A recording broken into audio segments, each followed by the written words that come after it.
Recent comments by Nvidia CEO Jensen Huang have been linked to a significant decline in quantum computing stocks.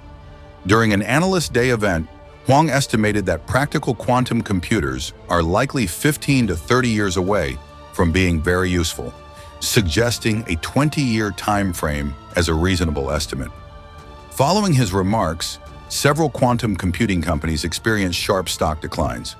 These declines came after substantial gains in the sector, spurred by technological breakthroughs and increased investor interest. Some industry experts viewed Huang's comments as potentially self-serving, noting that quantum computing advancements could pose a future threat to Nvidia's GPU business.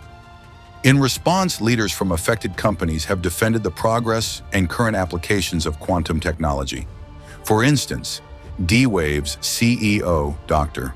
Allen, emphasized that commercial quantum computers are not decades away and highlighted existing practical applications.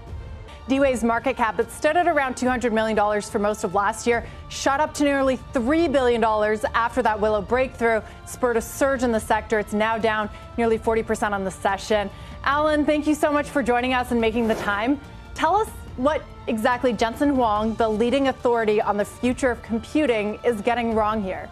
I think that Jensen Huang is a very smart individual, and he's built an amazing company. And he may be the authority on many aspects of computing, but certainly not all aspects of computing, and certainly not quantum computing. In this case, he's dead wrong.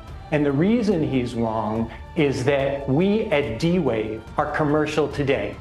We have companies like MasterCard or NTT Docomo or Pattison Food Group or Ford Otosan that are using our quantum computers today in production to benefit their business operations. Not 30 years from now, not 20 years from now, not 15 years from now, but right now, today. And moreover, we have been able to solve problems on our quantum computer in the area of materials simulation in minutes that it would take well over millions of years to solve on the fastest supercomputers, which, by the way, happen to be massively parallel GPU computers.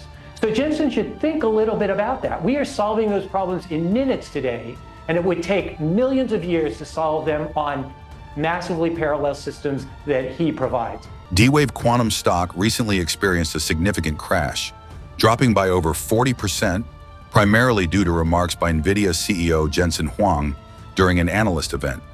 Huang stated that practical quantum computers are likely 15 to 30 years away from being very useful. His comments cast doubt on the near-term viability of quantum computing technology, affecting investor sentiment and leading to sharp sell-offs across the quantum computing sector. Jensen Huang's suggestion that quantum computing is decades away from practical applications created concerns about the timeline for profitability and real-world use cases of quantum technologies. Quantum computing stocks had been on a significant rally due to optimism around breakthroughs and increasing investor interest. Huang's comments disrupted this momentum, triggering a wave of profit-taking and selling. Also, emerging technologies like quantum computing are inherently volatile. Stocks in this sector often see exaggerated reactions to external opinions or news due to speculative trading.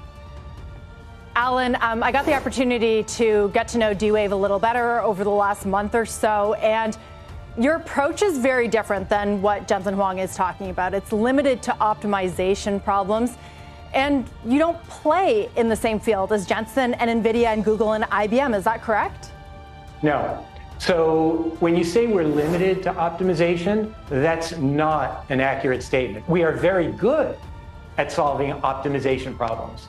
And frankly, optimization represents most of the important hard problems that businesses need to solve. And so we're proud of the fact that our quantum computers excel in that area. But that's not the only area where we play. We play in material simulation, we play in quantum cryptography and cybersecurity. We play in a broad set of areas. But you are right. We have taken a different approach to quantum from everybody else in the industry, and that is what has allowed us to become commercial today.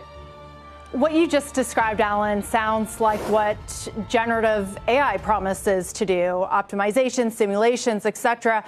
if D-Wave is offering better optimization and tools, then why aren't you valued like an AI company? Why is your revenue, bookings, and profitability contracting in the latest quarter?